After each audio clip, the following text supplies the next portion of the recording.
বিচার বিভাগের বিচারে প্রায় ৬০ লক্ষ। সোমবারও পুরোপুরি কাজ শুরুই করা গেল না।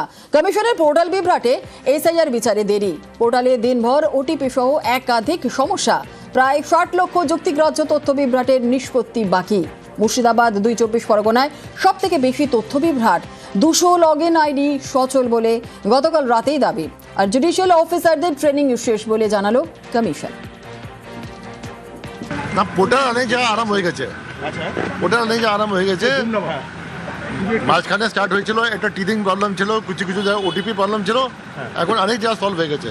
এটা আমাদের ইন্টারনাল মিটিং ছিল, এমন কোনো মিটিং ছিল না কি প্রপোজাল এখানে ওখানে। জেলা জজ বিচারকদের কি কোনো এসওপি দেওয়া হচ্ছে কাজের জন্য? ওটা তো আপনার যে অনলাইন সফটওয়্যার আছে, অনলাইন পোর্টাল আছে, ওর মধ্যে সব আছে। এসওপিটাও আছে? ও তো সকালে ট্রেনিং হয়ে গেছে। এটা আছে সিম্পল একদম পোর্টাল আছে, যেখানে আপনি সব ডকুমেন্ট দেখতে পারেন, সব দেখতে পারবেন, ডিসিশন লিখতে পারবেন। আছে বলতে পারি কাল থেকে পুরোদমে বিচারকরা কাজ শুরু করতে পারবেন? এটা আমি একটু দেখে পরে বলবো, হতে পারে কি আজ থেকে আরাম হয়ে যাবে। কতজন প্রায় 200-র কাছাকাছি লগ ইন আইডি দেওয়া হয়েছে। কাজ কি শুরু হলো? হ্যাঁ, কাজ শুরু হয়ে গেছে। কাজ শুরু হয়ে গেছে।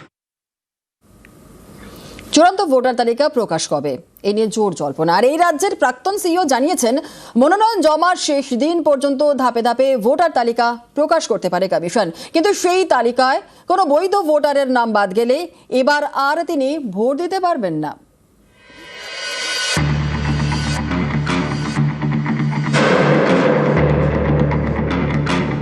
28 ফেব্রুয়ারি চূড়ান্ত ভোটার তালিকা প্রকাশ হওয়ার কথা। অনেকের মতে তা আর সম্ভব নয়। তাহলে কি করবে কমিশন?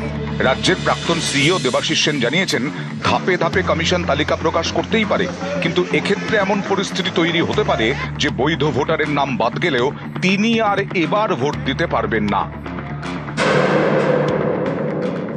কন্টিনিউয়াস রিভিশনে বা সাপ্লিমেন্টারি লিস্টটা যদি প্রকাশিত নাও হয়, তাহলেও কিন্তু আইনের লঙ্ঘন হচ্ছে না। সেটা লাস্ট ডেট অফ নমিনেশনের আগে অবধি যতটা ওনারা নিষ্পত্তি করতে পারবেন ততটুকুই উঠবে। যদি এরকম হয় তাহলে কিন্তু তারা এবার ভোটাধিকার দিতে পারবেন কিনা সন্দেহ আছে। 28 ফেব্রুয়ারি চূড়ান্ত ভোটার তালিকা প্রকাশের শেষ দিন। সেই দিনে কি তালিকা প্রকাশ করতে পারবে কমিশন? এ নিয়ে বড়সড় প্রশ্ন। অনেকের এও প্রশ্ন, চূড়ান্ত তালিকা প্রকাশ না করে কি ভোট ঘোষণা করা যায়?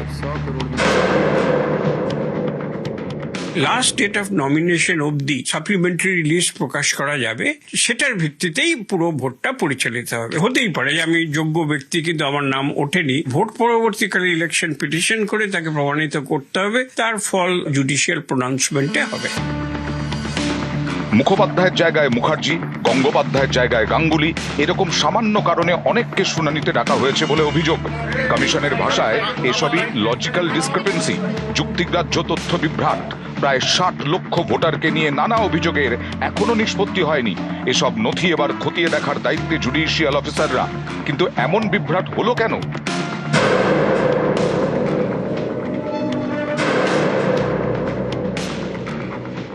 যাচাই করা হতো এবং কোথাও যদি দেখা যেত অসামঞ্জস্য হচ্ছে, তখন বাড়ি বাড়ি গিয়ে খোঁজ নেওয়া হতো। কিন্তু এইবার যেটা হচ্ছে, আর্টিফিশিয়াল ইন্টেলিজেন্সকে নেওয়া হয়েছে। মুখোপাধ্যায়, মুখার্জি ইত্যাদি, এটা তো সাধারণভাবেই ডিকশনারিতেই দেওয়া থাকে যে অল্টারনেটিভ বানান কি হবে, সেটা তো এআই এর ধরে ফেলাই উচিত। সুতরাং এইটা কিন্তু গ্রহণযোগ্য হওয়া উচিত ছিল। যদি ওদের লজিক্যাল ভুল থাকে সেটা অন্য।